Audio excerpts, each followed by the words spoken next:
Hi, I'm going to talk to you about health and stress today. So let me start by saying what stress is defined as. Stress is defined in psychological terms as emotional, cognitive, physical, and behavioral responses to events that are appraised as challenging or threatening. There are two types of stressors. One is called the eustress and the other distress. Most of us have heard about distress, but not so much about eustress. Now, eustress is beneficial stress and happens when we have a positive response to a certain stressor. This type of stress will push a person to adjust or change, and eustress is the right amount of stress. It actually promotes health and well-being, and it's an example of that would be getting married or having a baby. Distress, on the other hand, happens when someone will experience something unpleasant. And an example of that would be an exam coming up, but you're really anxious to the point that you can't concentrate and study. I will show now a short video about good and bad stress. Stress is a part of life, and it's not always a bad part of life. Most of us enjoy good stress in small doses, like roller coasters, watching sports, or even a scary movie. That's the kind of stress that keeps us young and on our toes. Then there's bad stress, or worse, chronic stress. Negative stress isn't just in your head. It can affect us both mentally and physically. Stress hormones in the body, for extended periods of time, can physically age our cells. So when you're stressed at work or home, your cells look and act older, making you look older and even impacting your immune system. Not only does it add years to your appearance, it can also affect your memory, making brain cells shrink permanently. Even short-term stress can make it hard for you to remember simple things. The good news is, you can manage stress now to prevent more damage to your body and mind tomorrow. Stress management is a skill that can be learned. Check out Blue Casey. So next thing I'm talking about are problems of stress. Now, stress can take a toll on us, and it can cause us to have physical problems such as sleeping problems, being unusually tired and drained. You might develop more frequent colds as well as nausea, and in severe cases it can even cause chest pain. Stress can also lead to emotional effects such as depression, fear, anxiety, irritability, and frustration. Stress can also cause change in behavior, and people will often behave differently when under stress and find themselves crying a lot, eating more than usual. They often will start smoking and start drinking a lot more alcohol. They also become more aggressive sometimes and start throwing things or even strike at another person. So stress can also affect us mentally in that we can experience issues with our memory, have problems with concentration, and even experience difficulties in decision making. So next are the cognitive and personal factors of stress. Every person reacts or perceives a stressor differently, and that is due to our differences in personalities. People that are already naturally anxious or more aggressive seem to be stressed out much more easily than people who aren't. According to Dr. Friedman, people fall into two categories of personalities. That's type A and then there's type B. People with type A are often referred to as being workaholics. They tend to get annoyed easily, always want to do more than one thing at a time, are very ambitious, and definitely hate to waste time. Relaxation and doing absolutely nothing is very hard for them. And then there's type B. They seem to be a total opposite of type A. They are relaxed and easygoing and don't seem to be driven or competitive like type A and don't get angry very easily. Then there are also the optimist and the pessimist. The optimist know how to make lemonade out of lemons, and they see the glass of water half full, whereas the pessimists see the glass half empty. This is Adam's Answers, and we're talking about optimists and pessimists. Hey everybody, you might hear people talk about the difference between being an optimist and being a pessimist. An optimist is someone who looks at this glass and says, "Wow, I have some juice." A pessimist looks at this glass and says, there isn't very much juice in there. An optimist believes that things are gonna go well. I wonder what exciting adventures await me today. Yay! A pessimist says, another day, another headache. I wonder what's gonna go wrong next.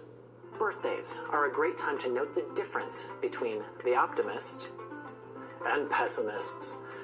When you ask an optimist how their birthday party was, they're going to tell you, oh, it was great. John was there, and Kelly was there, and Tinsley made it out. I was so delighted. The pessimist will only say, October didn't come. Now you're probably thinking, who would ever choose to be a pessimist? But the truth is, we all have both inside of us. So next I will talk about the environmental factors of stress. And the question is, what kinds of external events can cause stress? When catastrophes occur, we develop feelings of great stress and of threat. For instance, earthquakes, floods, fires, and so on can leave us severely stressed to the degree that people develop stress disorders. But stress is also present in positive events like marriage or attending college. So hassles are another source of stress. They're annoyances and mostly develop in everyday life and come from irritation or minor disagreements, frustrations, and delays. An example of a delay could be, for instance, a flight delay, which can make people feel stressed out. And also found that adults perceive the fighting among family members to be the greatest source of stress. So the third and last concept I will talk about are the social factors of stress.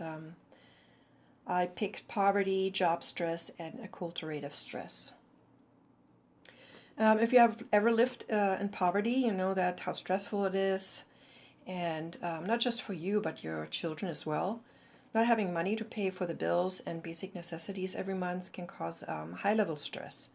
But there are also other causes, such as noisy environment, lack of medical care, higher rates of illness, such as asthma, for instance, substance abuse, violence, also lack of prenatal care that leads to a higher rate of disability, which can affect people negatively and cause stress.